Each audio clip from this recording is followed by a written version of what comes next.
토론 바로 시작하겠습니다.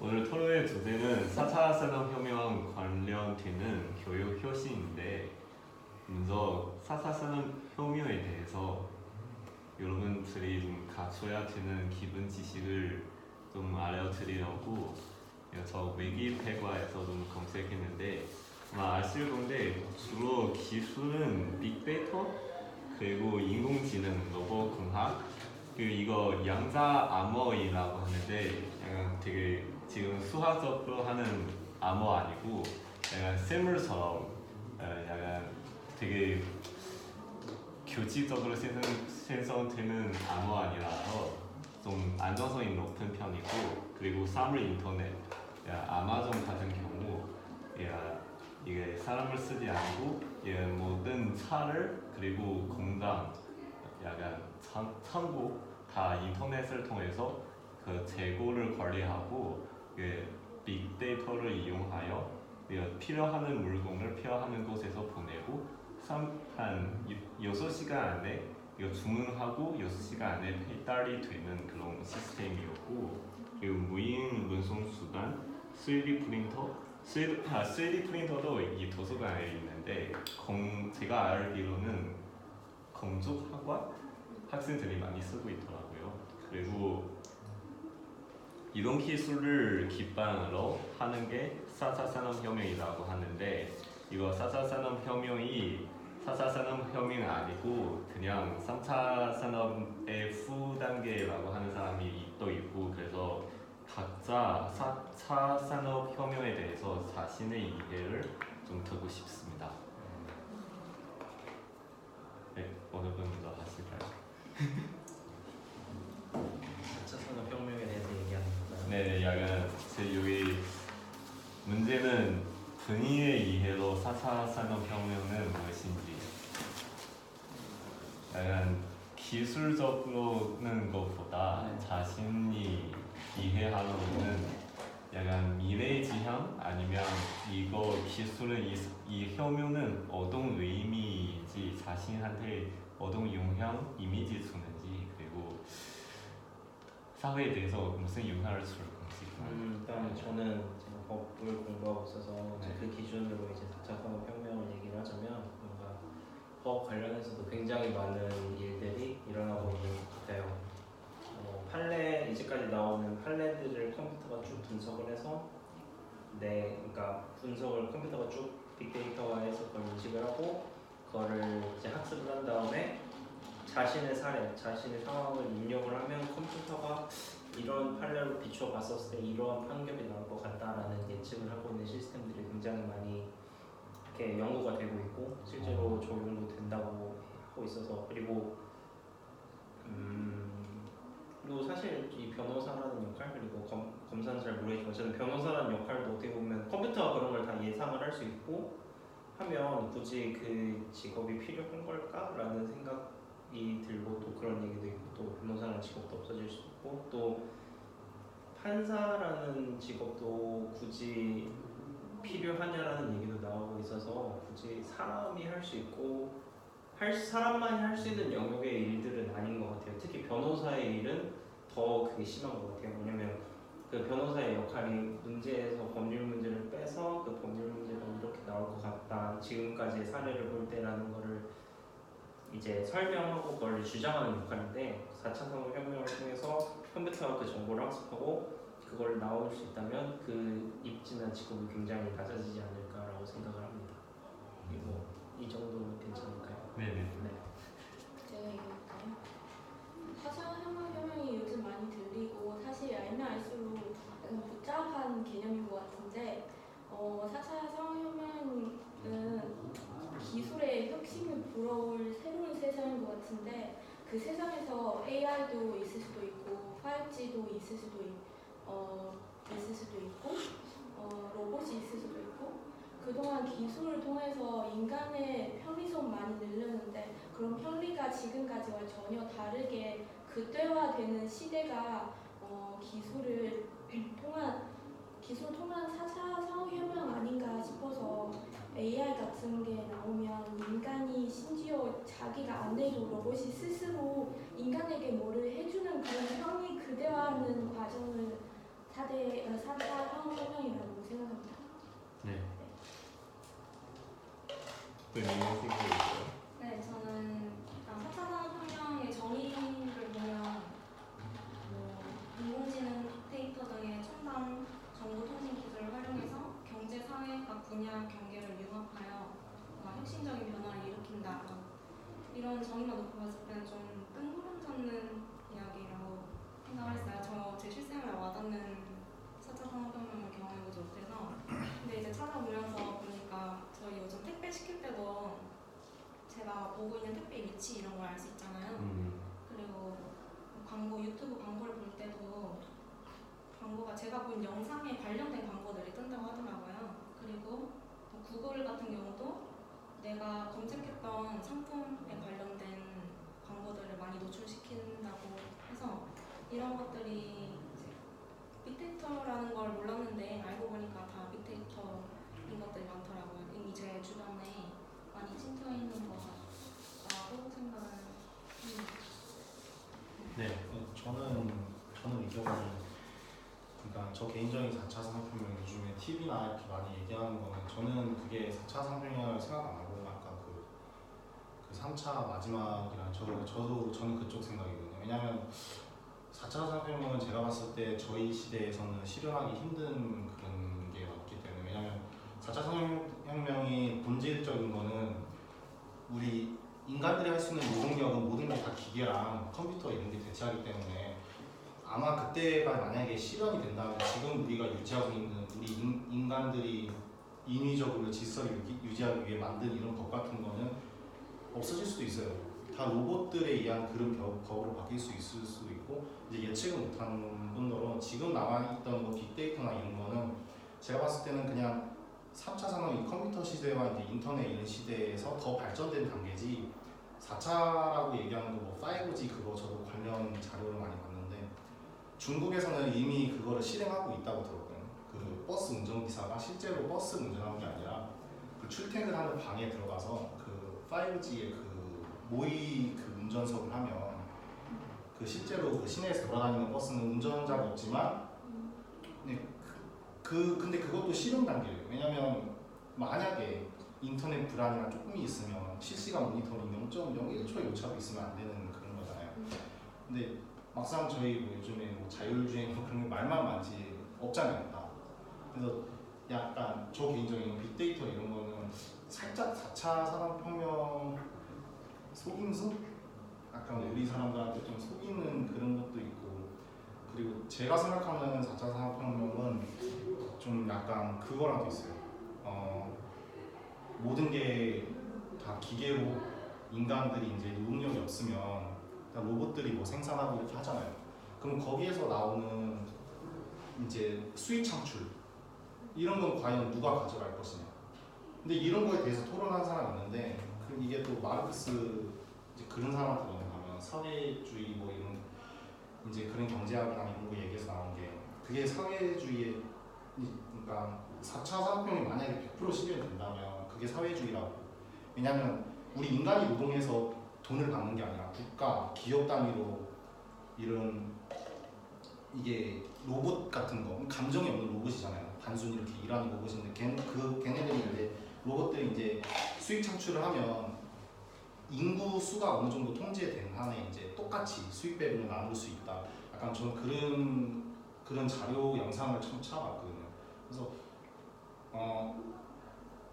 그러니까 좀 제가 봤을 때 지금 얘기하는 거는 좀 저 개인적인 거는 지금은 이제 그 약간 좀 사회적 이슈긴 하지만 아직은 아닌 것 같고 만약에 진짜 4차 산업혁명이라면 저희가 지금 모든 익숙해져 있는 아까 말씀하신 와닿지 않잖아요. 그 모든 체제가 아마 싹 다 바뀌지 않을까. 네. 저도 좀 동의한 게 지금 많은 기업들이 우리가 AI를 사용하여 뭐 하고 있다고 하고 그러니까 시리 이런 인공지능하고 부르잖아요. 근데 제가 보기에는 그냥 A에서 B까지 가는 단순한 반응인데 이거 어떻게 뭐 인공지능으로 부를 수 있을까? 근데 생각해 보니까 이건 처음에 2학년에서부터 질까지 변화하는 과정이라고 생각하게 됐어요. 오늘 작업이 네, 약간 처음에는 우리 샘물도 되게 간단했어요. 약간 그냥 먹기만 하고 싸우고 먹기만 하고 아이가 낳고 그냥 이런 식으로 진행했는데 어느 정도까지 인류의 수량가 되어가지고 우리 모든 것에 대해서 걱정하지 않아도 되고 학교가 생기고 이 지금까지 뭐 법률, 과학 이런 거 다까지 생각하잖아요. 그냥 인공지능도 그러고 처음에 되게 간단하게 A에서 B까지 가는데 빅데이터를 이용하여 뭐 A에서 B까지만 가는 게 아니라 중간에 스스로 판단해서 뭐 똑같이 상황에서도 C까지 갈 수 있는 게 그게 4차 산업인이라고 생각하는데 지금 약간 사기꾼처럼 다 사기꾼처럼 4차 네, 산업혁명을 칼을 쓰고 있는 3차 산업혁명의 마지막 네. 그런 느낌. 제가 경영학과에서 보면 글로벌이라는 기업 개념이 있는데 이 글로벌 기업 전에도 multi 내셔널 그리고 약간 이런까지 여러 가지 분류가 있는데 그냥 국제 사업 있으면 이기는 기업이라도 자기가 글로벌 기업이라고 하잖아요. 이런 식으로 지금 4차 산업혁명은 아직 먼 것 같아요. 제 생각에는. 그럼 다음 단계는 형도 하셨지만 자기 분야 아니면 관심 분야에서 좀 알고 있는 사례가 있으면 나눠주세요.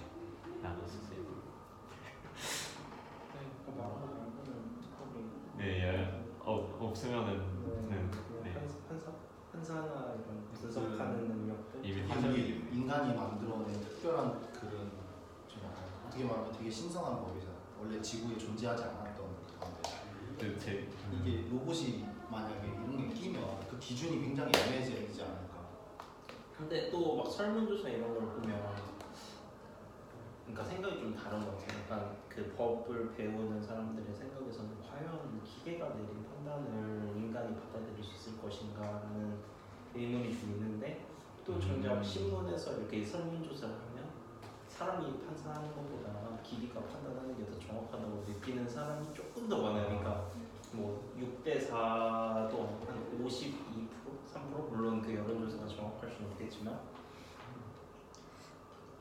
저의 관심 분야는 아닌데 법쪽에서 이제 자율주행 차량이 사고가 났을 경우에 이제 자동차의 기계 잘못인지 아니면 가만히 있었던 운전자의 잘못인지 이런 걸 판단하는 데에서 논쟁이 조금 생긴다고 해요. 그래서 자율주행 전문 법률 변호사 뭐 이런 직업들도 좀 생겨날 전망이라고 그런 사례를 들은 적이 있어요. 저 입시할 때 제 면접 질문이에요. 자율주행 자동차. 진짜요? 그러니까, 대학원 면접? 그러니까 대학원 면접 입시 면접이 뭐였냐면 당신이 타고 있는데 네. 당신은 아무것도 안 한 상태에서 사고가 났다. 그러면 누구 책임이야? 자율주행. 그 차를 만든 사람 책임이냐 아니면 그 탄 사람 책임이냐 좀뭐 방법도 기억이 안 나는데.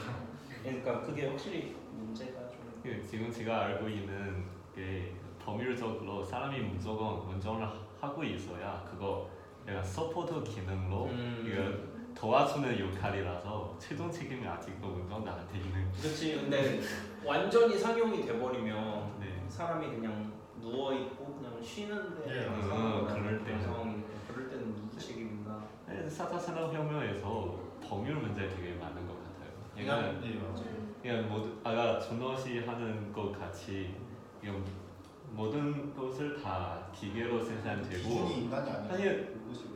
너무 많은 자원 다 되게 몇 사람밖에 안 되는 그 적은 수량의 사람 손에 잡게 돼서 그 사람의 힘은 너무 크잖아요. 지금 법률에서 이 상황을 어떻게 억제할 수 있을까?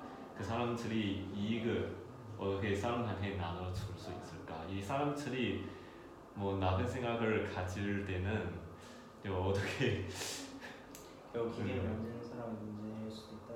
네. 어렵다. 그러니까 좀 되게 어려운 문제네요.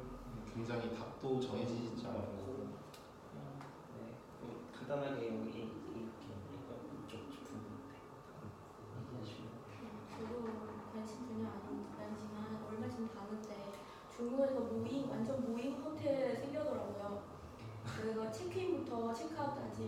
로봇으로 진화해보고 사람 한 명도 없고 이거도 4차 산업혁명이라고 할 수 있지 않을까 싶습니다. 근데 저는 저의 관심 분야는 사회, 국가 이런 거 좀 직설적으로 이게 실현이 됐을 때 이게 어떤 식으로 이제 재현이 되느냐 그런 걸 많이 관심 있어서 봤는데 근데 그게 조건이 되게 까다로워요. 중국, 인도, 미국 이런 인구 많고 큰 나라에서는 진짜 거의 힘들 수밖에 없다. 실현되는 게 100%. 왜냐하면 4차 산업혁명 그 본질이 굉장히 마르크스가 주장했던 사회주의랑 굉장히 비슷하거든요. 근데 다른 점은 하나가 있어요. 사회주의에서는 사람들이 모두 같이 일을 해서 똑같이 배분을 받는다. 노동력의 대가로 돈을 받거나 뭐 이렇게 한다면 4차 산업혁명은 우리 인간이 일을 안 해도 그 국가나 그 기업에서 운영하는 로봇들이 이렇게 수익을 내면 이 사람들한테 똑같이 배분해 주는 거예요. 그러면 이제 불만이 없는 거죠.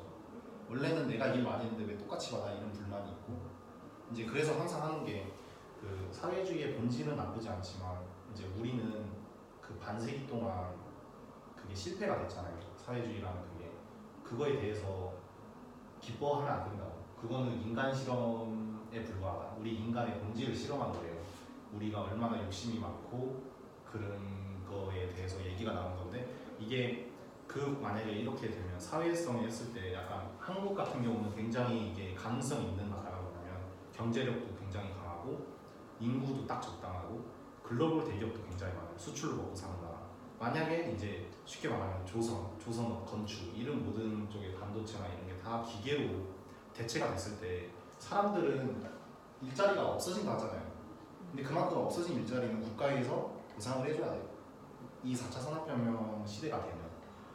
근데 이제 기계들이 이제 내 수익 창출은 그 보상해준 사람들에게 이게 나눠 가진다. 약간 그런 관련 논문이 있었어요. 근데 저도 그게 좀 말이 될까 이렇게 생각을 했거든요. 말이 될까? 근데 왜냐면 분명히 어떤 사람들은 이제 나는 일하고 돈 벌고 있지만 이 사람들은 원래 이런 쪽 기술을 하고 있다가 이 시대가 와가지고 없어졌잖아요.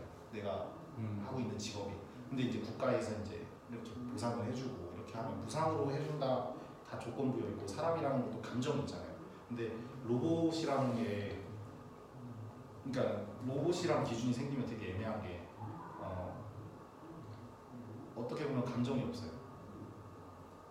그게 제일 큰 문제고 사회성에서도 그 혹시 매트릭스 영화 보시면 매트릭스 영화 전에 전편이라는 그 만화 원작이 있는데 거기에서 뭐냐면 내용이 뭐냐면 그 4차 산업혁명에 관한 게 매트릭스인데 거기에서 사건이 있어요. 그 로봇이 원래 감정이 없는데 그래도 인공지능을 가진 로봇이잖아요. 집안 이제 집사 역할을 하고 있는데 집주인이 계속 갑질을 하다 보니까 이제 그게 전문 용어가 있는데 돌발점? 이런 무슨 그게 있대요. 이점이 그 시기가 올 수도 있다. 이게 로봇들도 학습을 하니까. 근데 그게 지구 역사상 첫 로봇의 살인 사건. 그럴 경우에 그러면 그 로봇을 재판은 어떻게 하는지 여러 사회적인 관점.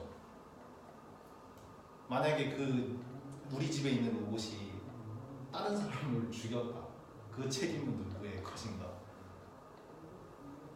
약간 여러 가지 면에서. 지금 법률에서는 그 소유주한테 이른 건가요? 그렇지. 그럴 것 같은데. 잘 모르겠는데. 굉장히 복잡해요 이게. 맞아요. 그 아까 제가 한 듯이 양에서 질까지 변화하는 그 과정이 있어서 처음에 A에서 B까지 가는데 나중에 어떤 수단에서 감동 가질 수 있을 것 같아요. 저도 혹시 여러분들이 그 로봇을 생명이라고 보나요? 그냥 로봇 생명이라고 보냐? 저 근데 그 로봇도 뭐 예를 들어서 그 뭐지 AI 같은 영화에서 나오는 그 정도 지능을 갖고 그 있어요. 정도면 생명으로 취급을 해야 될 수도 있는 거고. 그러니까 로봇 지금 로봇 뭐 그냥 팔 하나 있어가지고 이렇게 뭐 그런 로봇은 생명이 아니겠지만 좀 더 진짜 4차 산업혁명 단계까지 갔을 때 로봇은 그 로봇의 성상에 따라 이제 성질과 상태에 따라 실제로 그 인격을 인정해야 할 수도 있다. 인격이라는 단어 자체가 의미가 없어질 수도 있는. 진짜 좀 그 중간점을 찾아서 그리고 그것도 봤어요. 진짜 4차 산업혁명이 오면 저희 인간들은 거의 인구가 고정이 된대요. 거의 사람은 내가 죽기 원하지 않으면 영생할 수 있다. 근데 사이보그라는 그런 개념이 그럼 그건 또 인간인가? 그러니까 그것도 처음에 좀 사이보그 말이 안 된다 생각했는데 근데 그게 현실적으로 가능하대요. 이게 뇌만 살아 있으면 뇌만에 살아있어. 예. 근데 그 기술은 지금 충분히 구축해 있고 또 여러 그런 종합적인 유전병 그런 것도 요즘에 이미 미국에서 유전자 편집이라는 그 기술도 4차 산업혁명 기술 중 하나예요. 그것도 이미 할 수 있는데 여러 국제적인 그게 법률에서 막고 있어요. 왜냐하면 돈 많은 부자들은 그 유전자 편집으로 태어날 때부터 더 다르게 하려고 하니까 그걸 금지하고 있고 여러 방면. 예, 송형 수술처럼.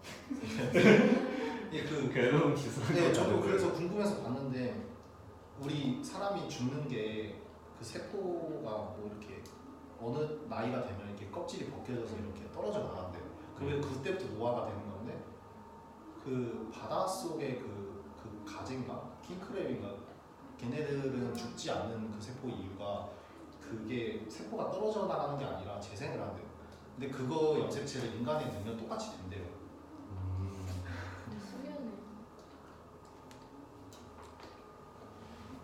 수면을 사실 마윈 다 아실 것 같은데 IT 혁명 이날 국경제 본거의 고동이 30년간 지속될 거라고 하셨고 사실도 1차 산업혁명부터 이거 기계가 들어와서 실업하는 사람이 많고 그 중간에도 학교의 역할은 사회를 필요하는 사람을 교육을 해야 하는데 그 사람들이 먼저 지금 역사를 보면 먼저 사회가 변화하고 사람이 실업하고 나서 교육을 한 10년, 20년 후에 그 시대에 맞춰서 바꾸는 약간 스텝이라서 혹시 이거 교육을 더 미리 바꿀 수 있을까 생각이 들었고 그리고 기계는 인간이 일을 할 수 없는 영역에서만 활용해야 한다. 오직 이런 방법만이 기계가 인간을 대체하는 것이 아니라 서로 협력하는 파트너가 될 수 있다. 라고도 했어요. 전에 했던 설문조사에서 인공지능 로봇에 대해서 어떻게 보는지 제가 친구이라고 썼어요. 왜냐하면 그의 생각에는 인간은 기계가 가질 수 없는 능력을 가지고 있다고 생각해요. 왜냐하면 로봇이 그냥 아까 준호한 듯이 너무 감정이 없어요. 감정 없으니까 그냥 데이터를 분석하고 그 데이터에서만 나온 가장 정확한 결과를 집행하는데 그런데 그 집행하는 그 로봇이 생각하는 결과는 진짜 많은 결과인가요? 그 가장 좋은 방법인가요? 사실은 사람들이 왠지 몰라도 지금 보기에는 별로 안 좋은 방법이겠지만 한 100년 후, 200년 후 보면은 가장 정확한 방법이다 라고 하는 사건도 많은데 그 사람들이 그대로 그 데이터가 없고 그 분석을 통해서 오는 결과도 아니면서 이 사람들이 어떻게 이런 정확한 방법을 잘 쓸 수 있을까 라고 생각을 좀 많이 들었는데 지금 아까 AI가 또 감정이 생길 수 있으면 진짜 인간이 있을 필요가 없잖아요. 우리 지금 가지고 있는 이거 교수님이 하듯이 아무직저 그런 능력을 기계로 대체할 수 있으면은 그냥 사람이 어떻게 생각할 수 있는가 생각을 하는데 마윈 생각하는 게 이거 기계가 인간을 대체하지 않으려면 인간이 할 수 없는 일만 하도록 해야 하고 그런데 시장 경쟁으로 여기 어떻게 봐도 지구 그 전체 나라들이 경쟁하고 있으니까 기계한테 없는 이익을 분명히 있어요.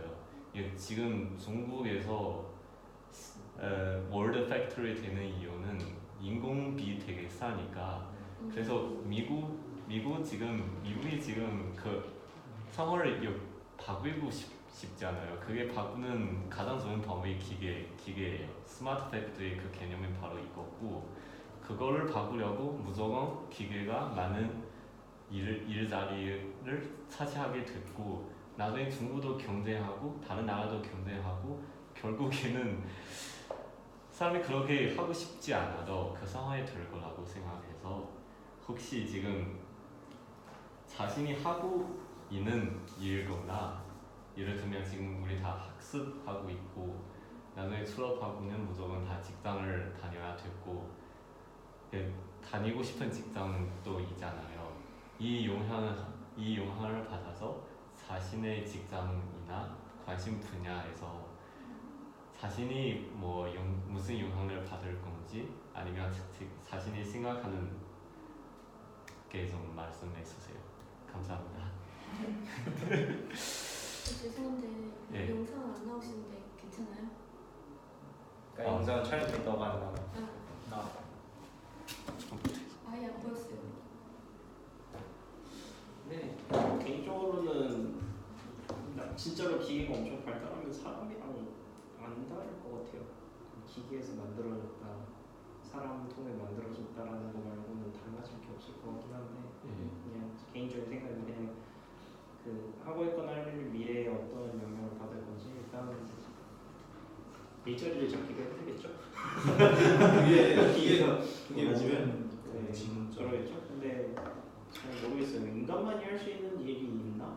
잘 모르겠어요. 왜냐면 인간이 하는 일도 결국 인간 스스로의 판단과 정보를 종합을 해서 하는 그 결과로서 행동이 나오는 건데 단지 그게 정확하지 않은 이유는 받아들일 수 있는 정보와 인식할 수 있는 정보에 한계가 있으니까 그러는 건데 기계는 그에 비해 이제 그런 받아들이거나 분석하는 능력이 제한이 있는 거고 그래서 뭐 어떤 영향을 받으면 일자리가 많이 없어질 것이다. 그리고 그 과정에서 할 만한 일들은 그냥 직접 뭔가 자기가 하기보다는 기계한테 그걸 어떻게 학습시킬 것인가에 대한 연구가 일이 많이 있을 것 같아요. 그러니까 기계가 법적인 걸 해석하려면 그 해석을 어떻게 할 것인지 학습을 어쨌든 시켜야 되고 자료를 줘야 되니까 그런 일들이 이제 늘어나지 않을까라고 생각을 합니다. 저도 이거를 생각을 하고 이게 요즘에 웬만하면 다 관심 분야잖아요. 아무리 관심이 없어도 조금이라도 알고 있는 게 이건데 저도 얘기해 보면서 좀 되게 의미 있는 걸 봤는데 미래에서 만약에 우리가 어떻게 미래에 영향을 받을 건지 알면 일자리는 진짜 없어지는 건 100% 확실하대요. 근데 과연 인간으로서 그러면 먹고 살아야 되고 돈을 벌어야 되는데 그 중에서 몇 가지 방법이 있냐 하면 그중 하나가 주식. 그거는 로봇이 할 수 없대요. 절대 로봇이 할 수 있는 게 아니고. 그리고 이제 두 번째는 이제 의사들이 이제 이런 제약사들 개발, 신약 개발 이런 거, 인상 실험. 어쨌든 사람은 아파야지 고쳐야 되는 건데. 근데 물론 이것도 그 아까 말하니까 우리가 반인간 반로봇 되기 전 만약에 반인간 반로봇이 되면 사람이 병이 걸릴 수가 없어요. 그런 것도 있고 또 그 이제 여기 미래에서 이제 원래는 제가 하고 있는 일은 아니고 제 사촌 형이 그 영국 유학까지 가가지고 박사학위까지 따면서 회계사가 됐어요. 근데 그 형이 회계사 한 2년 하고 나서 요즘에 맨날 하는 말이 술 먹고 하는 말이 내가 10몇 년 동안 공부를 열심히 해서 회계사 자격증 이런 박사학위까지 따는데 의미가 없다. 전 세계적으로 회계사라는 대기업들이나 이런 회사들이 매년 없어지고 있대요. 컴퓨터들이 그러니까 인공지능 뭐 이런 거 아직 오지도 않았어요. 처음에 미국에서 그 소프트웨어 나오면서 30% 실업하고 나중에 더 30% 실업하고 그러니까 아직 인공지능 뭐 4차 산업은 오지도 않았는데 벌써 자기는 체감하고 있으니까 그냥 나는 이렇게 딱 얘기하는 거야. 나는 너무 짧게 생각했다. 우리 아버지 때는 회계사가 짱이다 해서 했는데 아닌가요? 어쩌면 우리가 지금 생각하고 있는 하고 싶어하는 게 그게 답이 아닐 수도 있어. 그러니까 좀 더 확신을 지지 말고 좀 더 멀리 여러 가지 방면을 생각하는 것도 나쁘지 않아요. 실제로 저희 경영학과의 뭐 양태천 교수님이나 임병환 교수님도 임병환 교수님 특히 회계사를 하고 싶어하는 애들한테 정말 다시 한번 생각해보자는 얘기를 하셨거든요. 근데 이런 사례가 있어서 그런 얘기를 하셨구나 싶고, 그리고 지금 인력이 대체되고 있는 것 중에 현실 지금 하고 있는 일 중에 제가 이 어떤 영향을 받았는지를 얘기하고 싶은 게 있는데, 제가 이제 카페 아르바이트를 했었어요. 근데 보통 한 타임에 3명이 근무를 하고 있었다면 이제 자동 무인화 그 주문 기계 키오스크가 생겼잖아요.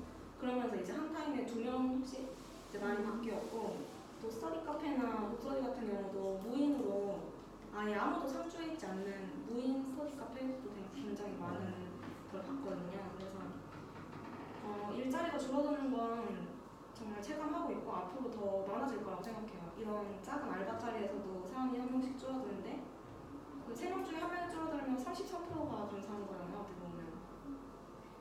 근데 정말 직장이나 이런 데서는 더 적나라하게 더 눈에 가시적으로 인원 수가 확 줄어들 것 같다고 생각을 해요. 인력 문제가 아무래도. 그리고 아까 말씀하셨던 것 중에 좀 궁금했던 건 뭐지? 로봇으로 대체되는 일자리, 그리고 그 일자리가 사라진 사람들한테 네. 국가 차원에서 아니면 그 로봇을 소유하고 있는 사람들이 수익을 배분해준다 네. 했는데, 근데 그게 어떤 식으로 이루어지는지 그러니까 궁금했어요. 이게 그 사회주의로 얘기하면 사람들이 같이 일을 하고 그 나온 수익이 국가에서 정부에서 무정부니까 국가에서 걷어가고 똑같이 나눠주잖아요. 근데 4차 산업혁명을 가면 우리 사람들이 힘든 일이나 뭐 그런 걸 안 하잖아요. 그러면 이제 스마트폰 생산이어도 원래는 사람이 뭐 한두 명씩 붙어서 하는데 다 기계가 해버리면 인력이 하나도 안 들어가는데 이거는 또 사람한테 팔잖아요. 그러면 거기에서 나온 수익은 기업이 다 가져가지 않고 이제 수익 배분을 하는 거죠. 근데 이것도 굉장히 근데 생각하면 대충 내가 봐서 200년 뒤 이야기인 것 같아요. 지금은 말도 안 되고 말도 안 되는 거고. 내가 로봇의 소유자라면 이익을 분배하지 않을 것 같거든요. 세금으로 내는. 아니 이익을 분배하지 않으면은 소비자가 없어지잖아요. 이건 만들더라도 그 사는 사람이 더 없으면은 맞아요. 사줄 사람도 없고. 이것도 제가 네 맞아요. 이거 어디에서 봤는지 기억이 안 나는데 제가 한 2년 전에 봤거든요. 자세히 기억은 안 나는데 2년 전에 누가 얘기했어요. 그게 4차 산업혁명의 최종 단계는 그 마르크스가 얘기한 사회주의가 맞다고. 무조건 맞다고. 근데 그런 날이 올 수가 없대요. 우리 사람이라는 거는 욕심이 있어요. 욕심이 있잖아요. 근데 다 그리고 또 태생적으로 게으름도 갖고 있는 게 인간인데 과연 이게 될지. 그리고 진짜로 대체 좀 다 사실 인간을 로봇이 다 대체할 수 있다고 생각하는데 유일하게 안 될 것 같기도 한 게 약간 연예인. 연예인. 그러니까 네 맞아요. 근데 그게 일본에서 지금 하고 있어요. 일본에서 그 뭐지? 저 중국말로 아는데 중국말로 아는데 그 한국말로는 뭔지 모르겠어요. 중국말로 그게 가상의 여자 아이돌인데 근데 일본에서만 인기가 되게 돼요. 많아요. 콘서트장 가면 난리 나요. 사람 엄청 많고. 가상인데. 가상. 가슴에. 그게 일본에서만 되는 것 같아요. 일본에서만. 그래서 그러면 그러니까 아무리 공사는 그렇게 막 그러니까 그게 그 출발하는 게 약간 기본소득인 건데 네. 그냥 기본소득을 주고 이제 그 기본소득에서 하는 건데 그 중에서 극소수의 약간 예체능 체육도 아닌 거 같고 체육은 안 될 것 같아요. 예술 쪽에서도 이제 그림이나 이런 건 또 안 될 것 같고 왜냐면 그 그림이라는 것도 되게 맞아요.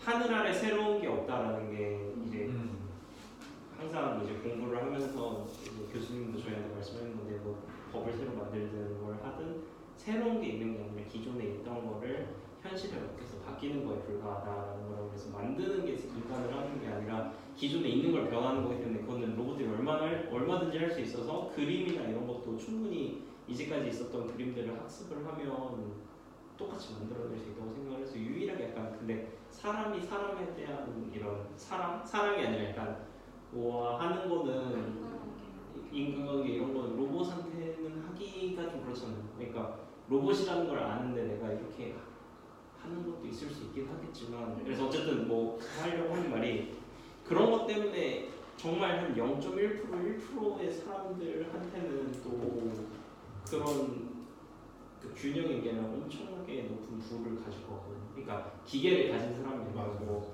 정우성, 뭐 지금 말하는 뭐 정우성, 뭐 이런 연예인들은 그래서 또 그러면 또 그거의 목적이 또 안 맞는 건가? 맞는 건가 싶기도 하면서 잘 그리고 약간 되게 한정적인 게 4차 산업혁명이 뭐 중국 이런 미국 이런 큰 나라 이런 쪽이나 뭐 아니면 한국 대한민국 우리나라처럼 이런 기술적인 강국 이런 쪽에서는 이제 본질은 그게 있어요. 우리나라를 4차 산업혁명 국가로 만들겠다 그건 아니에요. 왜냐면 그거는 좀 많이 힘들고 하지만 가능한 나라에서 그런 기업 기술 같은 거 좀 수출하고 싶다 그런 이미지가 좀 더 강해요.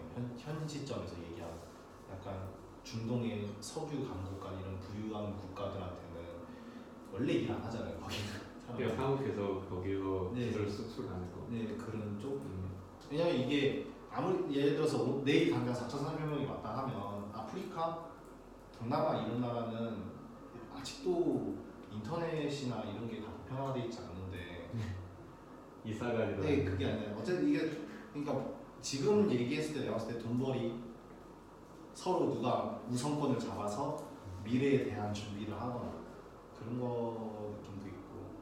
어떻게 생각해보면 제 관심 분야 마케팅 전략이 있거든요. 그중에서는 약간 위협을 덜 받는 것 같아요.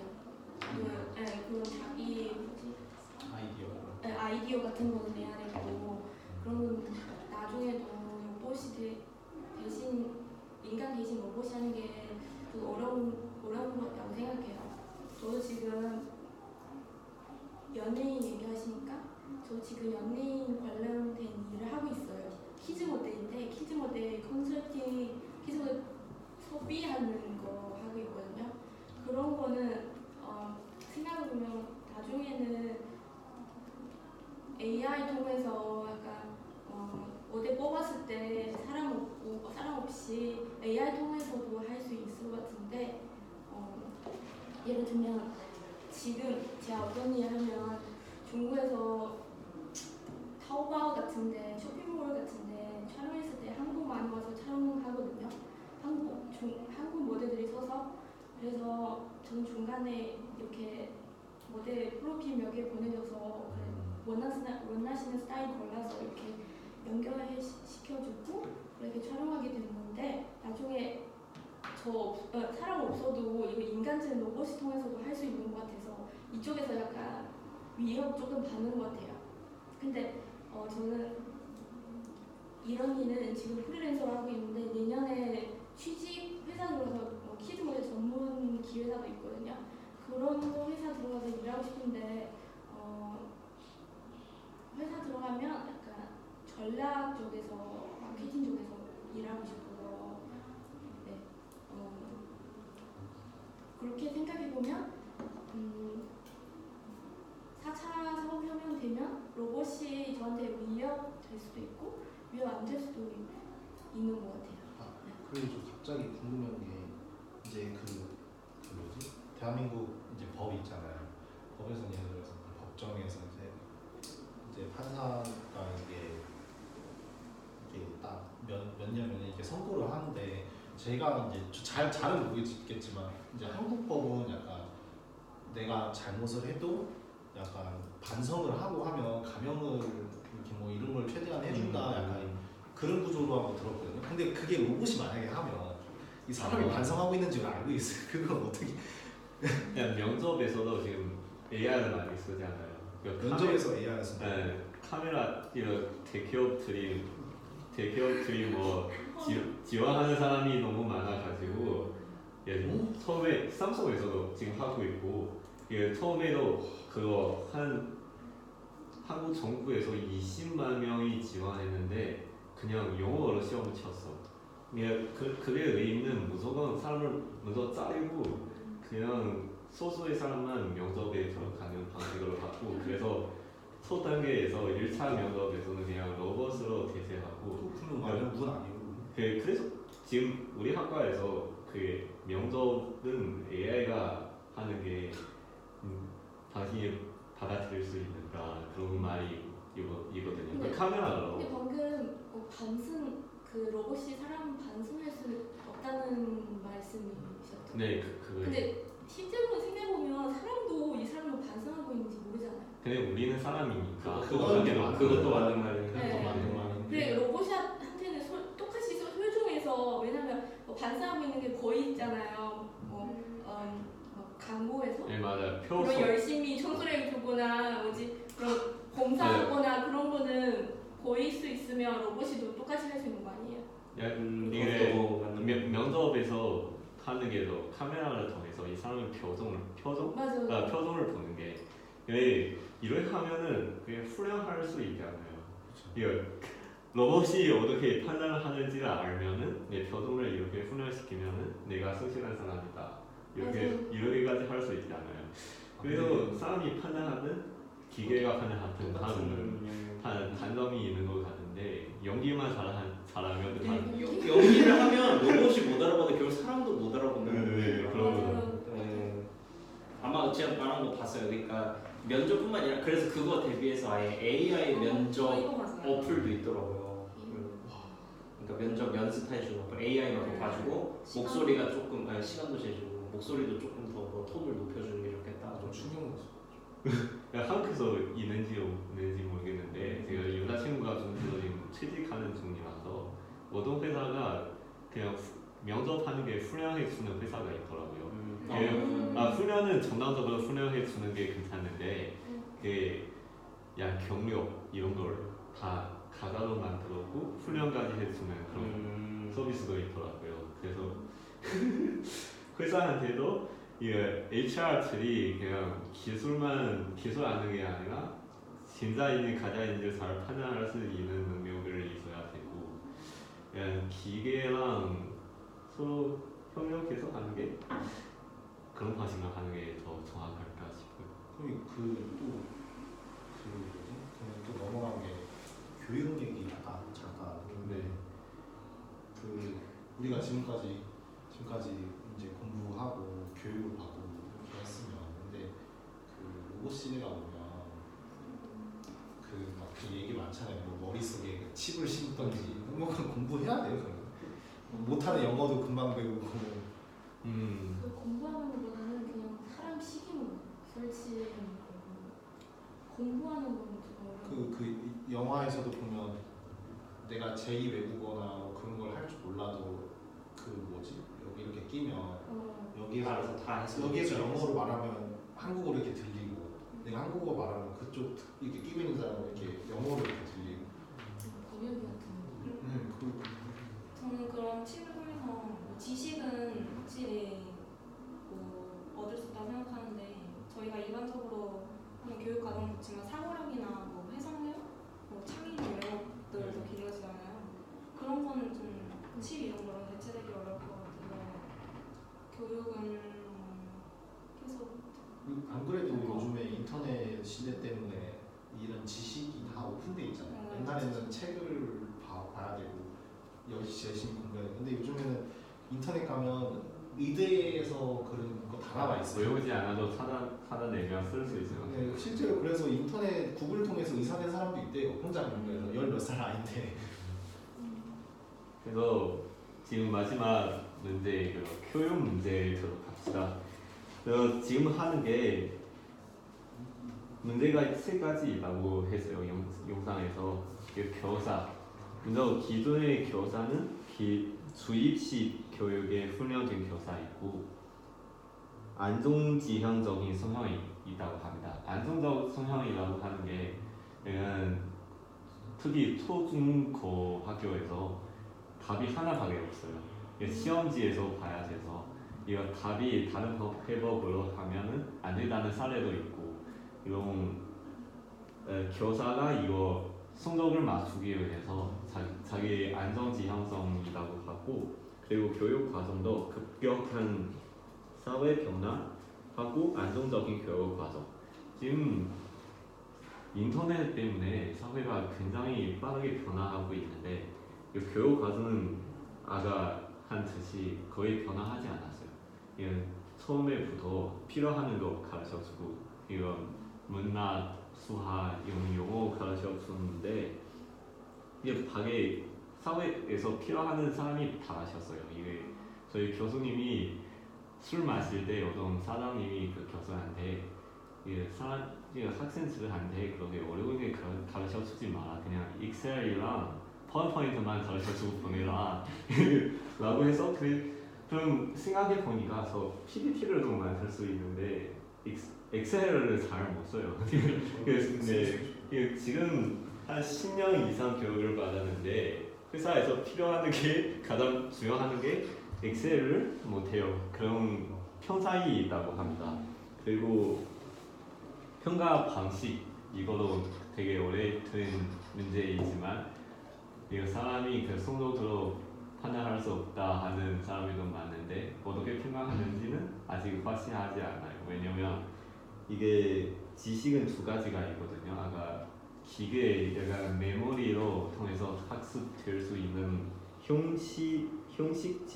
형식적인 지식이 있는데 그럼 바로 기계도 바로 커피 될 수 있는 기능가 있고 암묵지적 약간 인공지능가 진짜로 인공지능가 될 때가 아직은 멀어서 우리 지금 향후 200년 안에 사람이 가고 있는 장점은 아직 암묵지에 있다고 생각해서 혹시 지금 교육 과정에 어떻게 바꿔야 될지 아니면 유지해야 될지 아니면 어떻게 생각하는 이게 진짜 사회가 필요한 우리 경쟁력 핵심 역량을 가질 수 있는 사람을 육성하기 위해서 우리 교육 과정을 어떻게 바꿔야 되는지 저희 이거 다 알고 있어요. 이거는 옛날부터 제가 혼자서 생각한 건데 네. 지금부터 만약에 4차 산업혁명 시대를 위해서 이렇게 교육 그걸 준비하려면 네. 이런 거 다 때려쳐야 돼요. 대학교 이런 것도 아니고 진짜 뭐냐면 사람이 갑자기 신경질로 누웠을 때 구급법, 위기 대처, 지진 났을 때 이제 이런 쪽만 가르치면 돼요. 왜냐면 이런 쪽에 이런 전문적인 지식 이런 거는 진짜 내가 관심 있으면 배우는 사람한테 이렇게 주는 거고 관심도 없는데 너 다 대학 가서 경쟁률 높일 필요 없고 이제 뭐 약간 수영 자격증 이런 거 필수 사람들 다 따게끔. 그러니까 사회성으로 얘기했을 때 운전면허 이런 것도 매년 이렇게 사람이 이제 좀 쇠퇴할 수 있으니까 계속 이런 식으로 이게 근데 실제로 이렇게 하고 있는 국가가 있대요. 전 세계에서 공부 제일 못하는 나라 독일. 독일은 뭐 이런 거 잘 안 배우고 학교 고등학교도 맞아요. 영상에서 봤어요. 예, 걔 졸업 조건이 그거래요. 이제 그 뭐라 하죠? 그 해안가에서 사람 인명 구조하는 그런 자격증 따야 된대요. 특히 우리 아시아 국가의 그 초중고 교육은 많이 다르대요. 네. 그러니까 인간 생명 우선 그 개념. 네. 이거 어차피 나중에 뭐 모든 게 기계가 되면 기계가 우리 인간한테 도움 못 주는 분야가 무조건 있다라고 생각하거든요. 그래서 돌발상 길거리에서 이렇게 가다가 차가 와서 사람을 쳤는데 거기서 응급처치해야 되는데 과연 그 로봇이 그거를 잘 할 수 있는지 그 분야에서 좀 약간 좀 더 전문성 있게 그런 교육 제도를 바꾸면 그냥 이 모든 인간들끼리 서로 이제 손잡고 잘 살아가는 거잖아요. 저는 그렇게 생각하고 있어요. 다른 분은요? 저는 이 시대를 살아가기 위해 필요로 제일 중요한 거는 창의성이라고 생각해요. 조금 아이디어 있어야지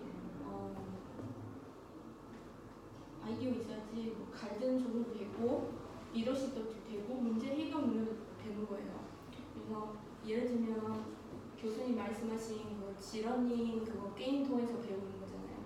그거도 창의성 되게 좋다고 생각해요. 이 아이디어 어떻게 생각해놨지? 그 게임 통 아기들이 게임 통해서 금방 지식을 배우게 되고 요즘에 그거도 나오잖아요. 게임 하는 건데 게임 하면서 그 헬스 운동도 할 수 있고 그거 되게 좋다고 생각해요. 사고 싶은데 네. 비싸요. 비싸요. 진짜 비싸. 12만 원. 70만 원이었어요? 아니 12만 원. 12만 원. 그 게임 자체가 12만 원이고 기계를 네, 저희 집에서는 TV 없어서 있으면 진짜 살 거예요. 그 아이디어 어떻게 생각나요? 너무 창의성이 너무 좋은 거예요. 저는 지금 그래서- 기사도 6만 원인 네. 줄 알았는데 진짜 그 기계도 사고 싶은데 그 게임 하면서 운동도 할 수 있게끔 되게 좋아요. 아니 생각이 그러지 그 사면은 그냥 두고 하지만 현실은 안 아니지. 근데 그래서 나중에 뭐 인공지능 이런 거 생겨더라도 사람 대신 그 창의성 아이디어 내줄 수 없는 것 같다고 생각해요. 창의성 중요하다고. 저도 기계가 진짜 모든 일을 다 대체할 수 있는데 좀 하기 힘든 두 가지라고 생각하는 게 하나는 변수 대처 능력 그리고 하나는 이런 여기 암묵지에 나와 있는 뭐 창의성? 그 중에서도 창의성을 좀 눈여겨봤거든요. 일단 변수 대처 능력은 기계 자체가 전에 있던 정보들을 분석하고 해석을 해서 이제 뭐 새로운 똑같은 일을 하거나 뭐 똑같은 일을 많이 하거나 이런 건데 뭐 변수가 생겼을 때 이런 대처하는 능력이 맞아. 많이 떨어진다고 보면 실제로 알파고 이세돌 거기에서도 아, 증명했잖아요. 네. 그 변수 대처 능력이라는 게 네, 구글이 무인사무사 11명 정도 했는데 아직도 그 구글의 그 고압보안 안에서만 운영할 수 있는 이유는 그 기계가 사진으로 정보를 처리하는데 그 일일이 모든 걸 다 알려줘야 이런 상황이 나오면 무엇을 해야 한다 그런 일일이 다 안겨야 하는 방식이라서 그래서 네. 자기가 생각해놓은 뭐 상황이 10개, 100개라면 이 100개 안에서만 좀 기계가 잘 움직일 수 있는 거고 101개 제가 들었던 거는 또 이거 자율적으로 주행차 얘긴데 밤에는 빛으로 사람이 있는지 없는지를 판단해서 길을 가다가 이렇게 멈춘대요 차가 알아서. 근데 밤에는 사람이 눈만 밝잖아요. 그러니까 어둠에 있으면 눈도 잘 안 보이고 그래서 그런 빛을 받지 못하기 때문에 멈추지를 못한다라는 얘기를 들었거든요. 그래서 제가 들었던 사례는 뭐 밤에 이제 사람을 치우는데 이 자동 기계는 문제가 없는 거예요. 기계는 입력한 대로 행동한 거예요. 빛이 없으니까 멈추지 않았다 이거고. 이런 변수 능력이 떨어진다고 생각을 하고 이런 창의성 같은 경우도 이런 사례나 저는 이제 저도 마케팅 쪽에 관심이 많아서 마케팅 쪽에서 이런 창의성 사례를 좀 찾아봤는데 창의성이라는 게 뭐지? 빅데이터를 제가 AI가 할 수 있는 그런 마케팅은 빅데이터를 사용해서 뭐 사용자가 검색했던 내역들을 기억을 해서 그거에 관련된 내용을 보여주는 거라면 사람만이 생각할 수 있는 창의성은 뭐 한 브랜드의 뭐 브랜드 스토리를 뿌린다거나 아니면 새로운 마케팅 전략 자체를 생각해내는 거라고 생각해요. 뭐 요즘 향수 마케팅이라고 해서 과거에 사람들이 그리워하던 제품들을 다시 재생산하는 마케팅이 있거든요. 그래서 뭐 소주 종류에서는 진로 이런 것도 다시 나오고 있고 과자 종류에서도 뭐 샤브레나 옛날에 있었던 그런 과자들로 재생산되는. 근데 그거를 그냥 단순히 재생산하는 게 아니라 그때 있던 제품에 더해서 또 새로운 요즘에 맞는 것들을 더해서 이렇게 재생산을 해서 큰 성공을 거둔 사례가 많거든요. 뭐 이런 아이디어들은 기계에서는 나오기 힘들다고 생각하고 대체하기도 힘들다고 생각해서 마케팅 분야에서는 아직 물론 인력은 줄겠지만 여전히 인간으로서 일자리를 지킬 수 있는 그런 혹시 그 용량을 어떻게 키우는지 생각했거든요. 창의성 같은 경우는 그냥 교사가 일방적으로 전달하는 지식 이런 거보단 그러니까 쉽게 생각하면 저는 이거라 생각해요. 막 과학이나 사회 이런 것처럼 지식을 알려주고 그 지식을 외워서 시험을 보는 게 아니라 오히려 논술이나 수학 뭐 이런 과목 그런 과목들의 비율을 더 늘려주려고 생각하고 합니다. 저는 무조건 일 많이 해야 되고 알바도 많이 하고 사람도 많이 만나보고 그런 거 보면서는 많이 배우는 것 같아요. 저는 약간 생각이 다른데 저는 약간 창의성이라는 게 그냥 아무것도 없는데 띵 하고 나오는 건 아니라고 생각을 하거든요. 그러니까 대부분의 이제 막 그 엄청난 광고 카피라이터들 이런 사람들 보면 되게 책도 많이 읽고 인문학이나 이런 쪽에 그러니까 이제 광고를 하거나 이런 건 어떻게 담아낼 것이냐의 문제이긴 하지만 그 광고의 내용이 무엇이냐가 되게 중요하잖아요. 근데 아까 제가 말했던 세상 하에 새로운 건 없다라고 하듯이 기존에 있던 것을 어떻게 변주하고 현실에 맞게 바꾸냐에 따라 그거에 대한 인기도나 뭐 이런 확 잡는 이런 캐치프레이즈 같은 느낌이 난다고 개인적으로 생각을 하는데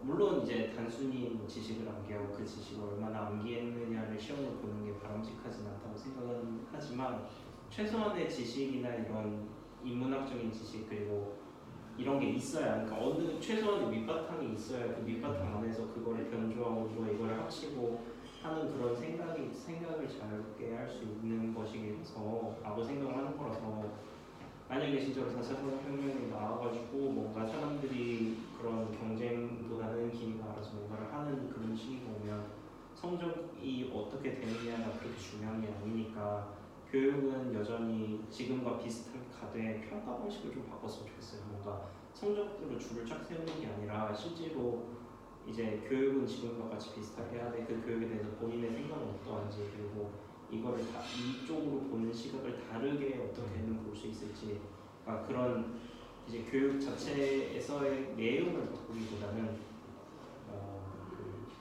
평가하는 걸 바꾼다고 해야 되나 성적 쫙 줄 세우는 것보다는 그냥 의견이 어떻게 되지 그리고 보니까 인구도 계속 좀 줄어가니까 이제 한 사람을 그러니까 한 교사가 케어해야 되는 학생 수도 점점 줄을 거라고 생각을 해서 이렇게 좀 세세하게 얘의 생각이 어떤지 그리고 그 생각에 그리고 본인이 자신의 생각을 말하면서 그 생각에 대한 논거와 그 타당성 그리고 반대는 뭔지 이런 그리고 이렇게 토론을 하면서 이제 각자의 다른 사람의 생각을 이해하고 받아들이면 그게 오히려 창의성이 더 늘어나는 그런 게 아닐까. 저 이거 방금 얘기하신 거에 관련된 걸 알고 있는데 인문학이 저는 아직 인문학을 뭐 책을 많이 읽어본 것도 아니고 전문적으로 공부해보지 않아서 어떤 힘을 가지고 있는지 잘 모르겠는데 옛날에 세인트 존슨 칼리지라는 대학교가 있는데 여기 대학교는 이런 전공 과정이 하나도 없고 그냥 대학교 4년 내내 인문, 고전학, 책 읽고 그것만 공부를 한대요.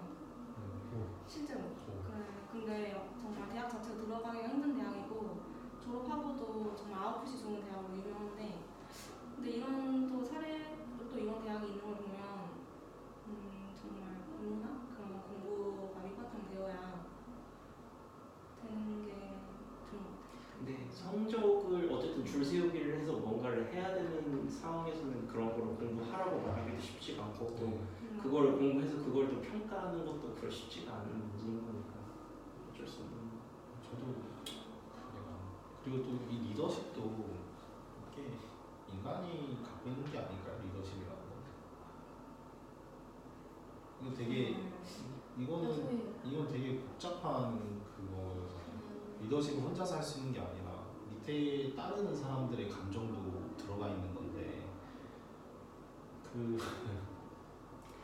로봇도 리더십이라는 걸 가질 수 있을 것 같아요. 왜냐면 사람이 판단할 때 로봇이 옳은 판단만 한다라고 하면 로봇이 이렇게 하는 게 어떻겠느냐라고 하면 저 사람은 리더십이라는 게 결국 그런 거죠. 누군가 이끌어가는데 그 사람이 항상 옳은 판단을 하고 그 사람이 나에게 항상 공평하게 내가 받아들일 수 있는 걸 하는 거니까 이 기계는 무조건 공평하니까. 그러니까 그런 선입견이 없다고 생각해요. 그래서 저 개인적으로 궁금한 건데 만약에 AI 판사가 판단을 한다면 그걸 받아들일 생각이 있어요. 그러니까 뭔가 이제 돈 때문에 이제 법정에 갔는데 판사가 기계면 그래서 기계가 이제 못 받아요. 판단을 내린다고 했었어요. 본인들이 제가 받아들일 수 있어. 지금 저 못할 것 화낼 것 같아. 저 못할 것 같아요. 저 차라리 사람한테 가는 그거 말고도 예를 들면 지금 뭐 핸드폰 뭐라고 하지? 그 뭐라고 하지? 스리인가요? 세리. 아 Siri. 그거 세리한테 얘기하면 뭐 예를 들면 그 대답해 주는 거 다 믿을 수가 없는 거잖아요. 그 약간 장난식으로 치는 것도 있고 그런 거는 좀 예를 들면 세리한테 뭐 이 세상에서 누가 제일 예뻐요? 예를 들면 그 주인 제일 예쁘냐고 그런 말 나오잖아요. 그래서 로봇한테 과연 그런 거는 얘기하면 과연 믿을 수 있을까? 그러니까 제가 말하는 전제는 뭐냐면 그 AI가 이제까지 나온 판례를 쭉 잘 알고 있고 그거에 기반해서 판단을 내려주는 거면 그러면 받아들일 수 있을 것인지 저는 오히려 AI 판단이 더 옳다고 생각하는 케이스. 왜냐면 근데 저는 그래도 아닌 게 왜냐면 저는 한 들어가는 부분이 있는 게 받아들여요. 예를 들면 한 판사가 2명이고 화면은 로봇이고 화면에 사람이고 그 두 사람이 내리는 판결이 똑같으면 집행하고 틀리면 다시 러닝하는 방식을 근데 제가 좀 어떤 괜찮다고 생각해요. 상황에 따라서 다른 것 같아요. 예를 들면 어떤 상황 말씀하시는 거예요? 두 가지 상황이 있을 수 있죠. 예를 들어 그냥 개인 간의 돈 문제일 수도 있고 아니면 어떤 사람이 잘못을 해서 감옥을 가야 되는 상황일 수도 있고. 잘못해서 로봇이 나중에 로봇이 CCTV 같은 거는 설정되어 있으면 그런 거는 영상 통해서 확인해 주는 거잖아요. 그런 건 할 때는 판단 내줘도 믿을 수 있고 만약에 그런 상황 아니었으면 사람 하는 것도 정확하죠. 저는 100% 로봇이라면 받아들일 수 없어요. 그리고 그 판사라는 직업은 그렇게 쉽게 될 수 있는 게 아닌데 그 로봇은 이게 인간 입장에서 받아들이기 너무 싫어요. 아니 저는 아직 50년 안에 그러니까- 받아들일 수 없어요. 제가 그 기술력에 어떤 대해서 느낌인지 믿음이 아시죠? 특히 없으니까. 법 공부하시면 알 거 아니에요. 나는 법 공부 안 하는데도 그렇게 느끼면 그 공부했던 사람은 제가 봤을 때 실제로 만약에 로봇 판사, 인간 판사 이렇게 있으면 인간 판사로 그 로봇 판사에 대한 불만이 있을 것 같아요. 네.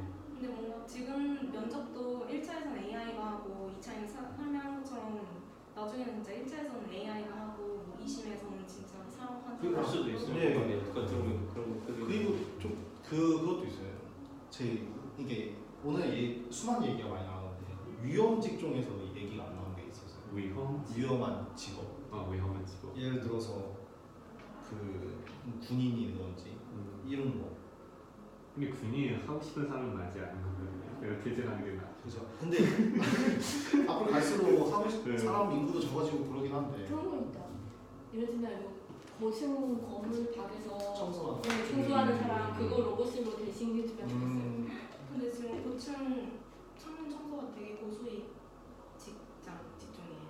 그래서 그래도 하고 싶은 사람이 있긴 한데 돈을 많이 주니까 하고 싶은 사람이 있긴 한데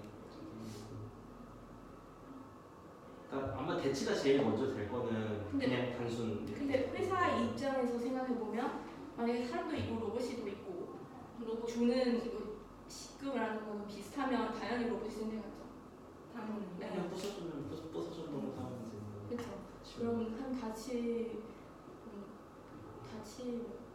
환율이라고 해야 할까? 아돈 그 아픈 거 맞아. 만약에 사람으로 구하면 사람 입장에서도 불안하잖아요. 다칠 수도 있고. 그리고 화폐도 제 개인적인 생각이지만 만약에 진짜 로봇들이랑 공존하는 시대가 오면 화폐로 로봇 화폐, 인간 화폐 나가야 될 것 같아요.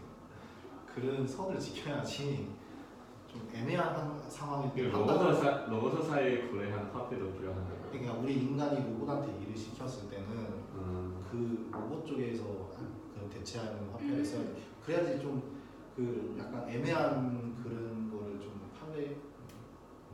그냥 아예 로봇한테 화폐를 주지 말아야 돼. 그냥 시키면 된다. 이게 로봇이 소비를 안 하니까. 돈.